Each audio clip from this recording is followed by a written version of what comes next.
So yes, I have worked with Hannah on this project, but she is unfortunately not able to be here. The title of the talk is The Move to Online Assessment 2021, The Distant Learner Experience. And it is exactly as the title explains. We've been interested in the student experience after the assessments moved from paper to being online. And of course, I'll be happy to answer any questions you have at the end. So first of all, I just thought I would say briefly a little bit about who we are. Both Hannah and I are CDE student fellows. The CDE Student Fellowship is an initiative by the University of London. It gives distance learning students a chance to gain transferable skills through collaborating with the CDE fellows on current topics funded by the centre. In particular, this has been educational research, and that's also been the focus of this presentation. Anybody or any of the students can apply, and they just have to include a bit about their previous work experience, studies, what they can contribute, and what they can hopefully gain from being a CDE student fellow. Once you are chosen, you follow out specific tasks in agreement with the supervisor you're assigned, the CDE fellow. We've been supervised by Professor Stylianos and Professor Tate, who are both here today as well. And I'd like to say a huge thank you for their absolute excellent supervision. It's been a real pleasure to work with them and learn from their expertise. Sorry. The range of tasks we do can be vast. On this project, we obviously conducted interviews and then collected and analysed the data and wrote up the reports, which form the basis for this presentation. The interviews that we had, so we've done this in 2 rounds. We worked during 2020 initially. During that time, we interviewed 14 students, and in 2021, we interviewed 10 students. In both rounds, we had very similar interviews. There was a series of 11 questions. They were all semi-structured, so, you know, a no-yes answer. However, we greatly encouraged students to elaborate, come with their own comments. Sometimes it triggered other topics that they wish to talk about, and we really encourage this. It's not very often that students are given the chance to speak face-to-face. Most of these interviews were done on Skype, Meets, Zoom. So we were speaking with them face-to-face, and they really had a chance to just share everything they wanted to about their experience, and we were very open to that. We also had no time limit on the interviews. We didn't want to put any limitations, but most of the interviews did end up being around 20 to 30 minutes, depending on how much they had to say. And now, having done the work in 2020 and 2021, we were really interested in seeing the comparison, whether there had been major changes in student attitudes between these years, from our first experience, the university's first experience, and their second. Interestingly, 50% of the students had similar experiences both years. Sorry, 50% of students that had sat examinations in both periods, which were 40% of the 10 we interviewed. One student felt the experience was actually much improved, and the main reason for this was they felt their privacy had been more respected in terms of how the assessment was held, which we'll get back to in a minute to do with IT and how the assessment was held. But during 2020, there were some students who were asked to show their passport before the examination starting, and asked to film the room, and measures like that, which the student didn't appreciate as much as 2021, where they used Turnitin to monitor students. 50% of the students felt that having sat in 2020, they were able to draw on these experiences to have a better experience in 2021. You know, they were more confident, they knew exactly what was going to happen, and that resulted in a better experience. Looking at the demographics of who we interviewed, as many of you probably know, University of London is absolutely huge, and the distance learning sector is no exception. There are 50,000 students across 190 countries, which is enormous. And obviously, we're just taking a very small sample. We would never have been able to touch upon 190 countries, but we were able to look at quite a few. I mean, ranging from USA, Sri Lanka, Serbia. We had quite a good representation of the world. And similarly, on student programs, there was a lot of variation: economics and finance, there was law, public health, accountancy, and also ranging the different levels, both bachelor and master's level. We started by asking the students about their overall experience. And the numbers are incredibly high. I mean, it's a great achievement of the university. In 2020, 87% had a positive experience. And in 2021, this actually increased to 90%. They mention many reasons for this, many benefits of having online assessments as opposed to having the traditional paper. The first is that they were more comfortable. It might sound like a minor thing, but many students mention things as simple as being able to light a candle, being able to open their windows, being able to sit at a particular desk or a chair they preferred, being able to block out noise, being able to wear headphones to block out noise. They just overall felt that they had large control over their own personal environment, and that really gave them a good experience. The second reason, main reason, was that they experienced less anxiety. Now, this was both less anxiety about the actual exam, because they felt they were more in control, they felt better prepared, but it was also less anxiety, of course, about the risks of the actual pandemic. Many students had been worrying about how they would get to centres, whether they'd take public transport, whether there would even be public transport available. This varied hugely from country to country, and they just didn't need to worry about that anymore. They didn't need to worry about the coronavirus in terms of the examination, at least. So they really appreciated that. And then finally, there was just a very pragmatic reason, reduced time and cost. They didn't have to pay for transport or hotel. Oftentimes students do need to pay for hotels to be able to sit multiple examinations over the period of a week or two. This time that was not necessary. So they saved time and they saved money. Some students felt that questions had been made harder to, in a sense, compensate for the fact that the examinations were now being held online. This is a very subjective opinion. The university has not made any statements about making any questions harder. There hasn't been any talk of compensating or that having online examinations would be easier in any sense. So, as I said, this is a very subjective view of the students, and it's also one that we have typically heard in other arenas, that students feel, oh, the questions are harder than last year. So whether they actually were harder because they were online, that isn't something I can confirm. Communication from the University of London. In 2020, 64% felt the communication was adequate, and in 2021, this had sunk slightly to 60%. The reasons for why they felt it was adequate is that it was very, very thorough.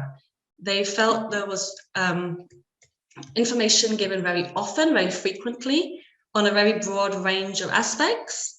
They didn't really feel they needed to ask for any information, and it came in the right avenues, the right forums. It was just very thorough. They were very happy with it. Now, the reason that despite that 100%, well, people didn't think it was 100% adequate, is because they didn't feel the information came in a timely manner.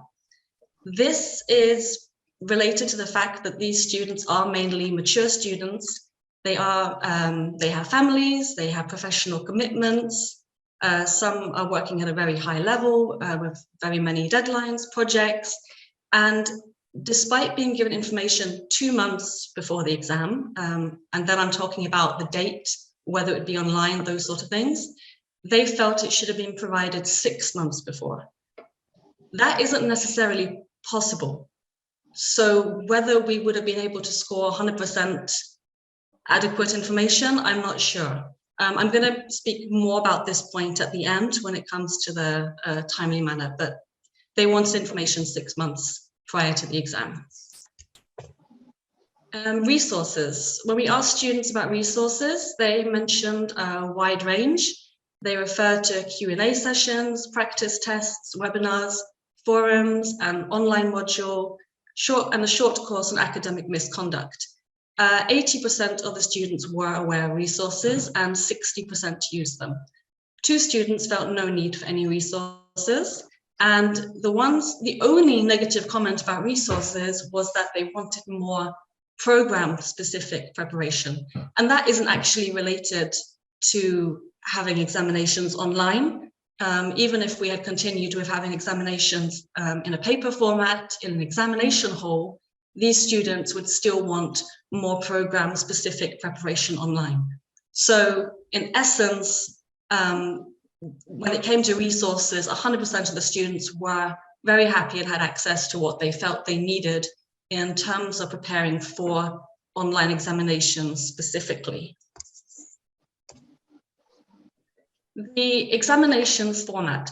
There were very large variations in the submission windows and timing decided by the university, depending on which subject you were doing and which level. The students really didn't mind this. They were aware because they do use forums where they talk to students studying different subjects than themselves. So they were aware that other students may have a different format than themselves, and they were fine with this. They understood that different programs would require a different approach. So for example, there were very flexible assessments. For example, the Masters in Public Health, they had an open book exam lasting a whole 24 hours. So they could use the 24 hours however they wish. They could work 5 hours, go for dinner, return, do 5 hours. They could work 24 hours through. They could finish in 2 hours. They could structure the 24 hours however best suited them. Whereas there were also very fixed formats. For example, for the law programs, they followed a more traditional route with shorter exams of 3-4 hours.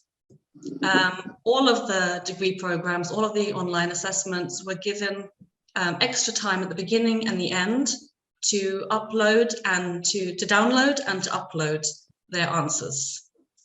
Students were happy with this. There were really no major comments on the actual format, and they did appreciate being able to type their answers out. The majority, all I believe, felt that it was easier to type than to handwrite, especially on the longer examinations.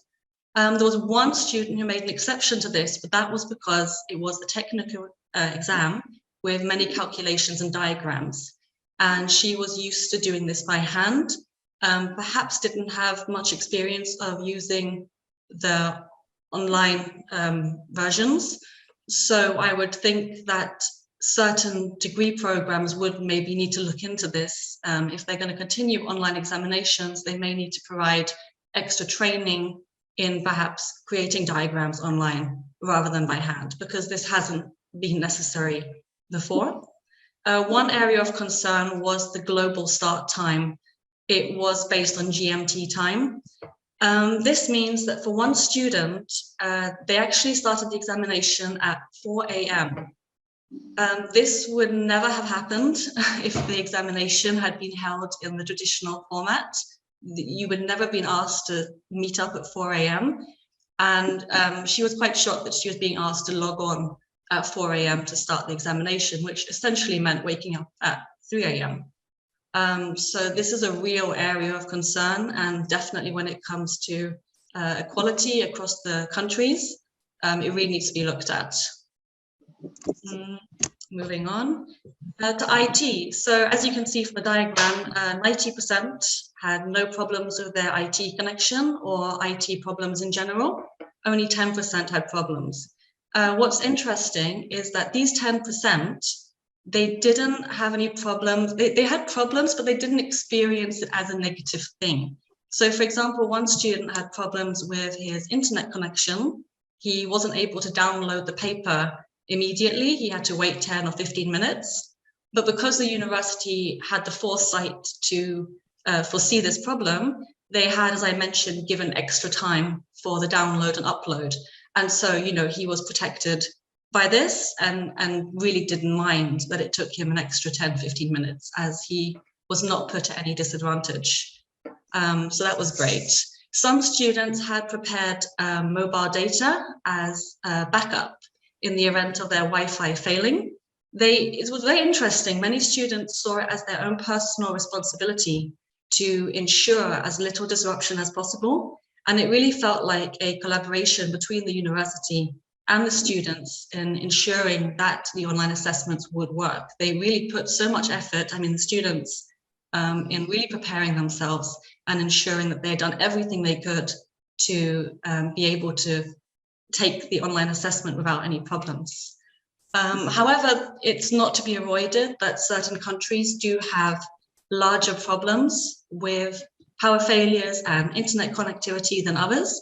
And even between students, there are discrepancies in poverty, and not all students would have the option of buying extra mobile data or even having access to extra mobile data. So it would be interesting in knowing whether the greater demands online assessment bring would make the degree less accessible to certain groups of people or groups of individuals.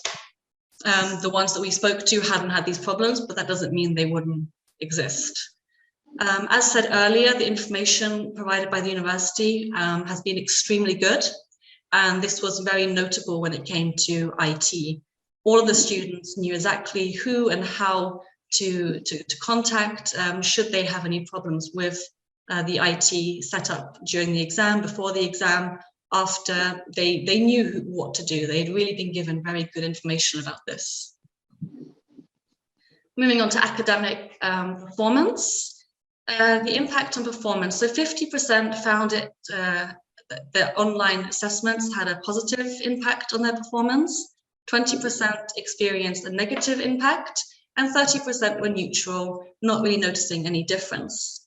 The ones that had a positive impact, it was quite interesting because I heard a comment earlier by Thomas Hanley talking about the way that schools are structured, learning is structured, that children are taught to memorize and reread and just write down what they've learned in exams rather than learning critical thinking and asking questions and going through quizzes. The ones that said they had a positive impact on performance, they spoke about the lack of need to memorize as much. They said that when they were having the written examinations, it really was just about cramming information as much as possible and then producing it very quickly in the exam. Whereas with the online assessments, they felt they didn't need to memorize. They were able to properly engage with the materials.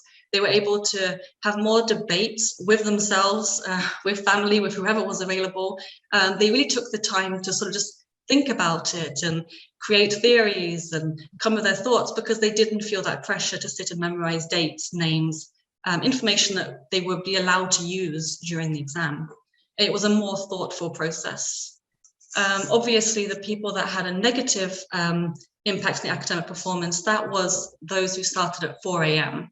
The woman that started at 4 a.m., she actually failed her examination, and she had prior to this been achieving in the high 2-1 first range. So that was a very stark contrast. She also sat another examination at a different time online and achieved her usual results. So she felt it was a very technical paper. She hadn't been able to sleep, and she really felt that starting at 4 a.m. just wasn't viable. She really wasn't able to give it her best work. Moving on to academic offences. Ultimately, the viewpoint was that those who wish to cheat, they will cheat. They will find a way. That's what the students believed. They didn't think that it would be more likely online. They didn't think that people who otherwise hadn't been cheating suddenly would start. They didn't see it that way. They also believed, they had a strong sense of believing in the integrity of their fellow students. They believe that people who choose to do an online degree are highly motivated, that they're already coming from previous degrees, work. They are often mature students. They're not doing this because their parents are throwing them into at 18 or they don't know what else to do with their life. They've purposely seeked this out and are often making huge sacrifices. And the students were pointing out, you would only be kidding yourself when you take on something like this. It's really because you really want to do it. You are highly motivated. and it wouldn't make any sense for the majority to cheat. And so they felt, irrespective of how the exams are held, the people taking them will always want to do their best. That is the feeling that came across from every student we spoke to. However, there were two that admitted, despite that, if they did want to cheat, it probably would have been an easier experience than had they cheated in an examination hall. A lot of students pointed out that the University of London, going back to learning methods, the University of London really places very, very high emphasis on critical thinking. And they were pointing out that, you can't Google the questions asked. You will never find the answers on Google. You cannot ask a friend. It would take hours and hours of preparation to be able to come up with a good answer. So they really felt either you know it or you don't. And that is how it will be. When it came to recognition of the degree, 70% thought that the recognition of their degree was unaffected by moving to an online platform for the assessments. The remaining 30% had reasons which really are beyond the control of the university. A very clear example that was given was Canada. Canada actually, at the time of the interviews, which was October, November, at the time of the interviews, Canada had issued restrictions on distance learning that will impact students wishing to practice law in Canada. I haven't gone into great detail on what those restrictions were, but I know particularly when it comes to professional qualifications, there have been some countries that then have thought, okay, we're not going to trust the online degrees as much. However, this was in October, November. It is quite new.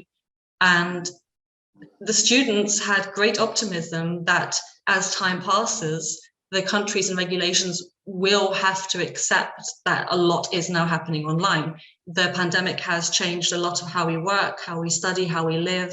It's becoming more and more common. Many universities, not just distance universities, but even on-campus universities, have chosen to have their examinations online and may continue to do so.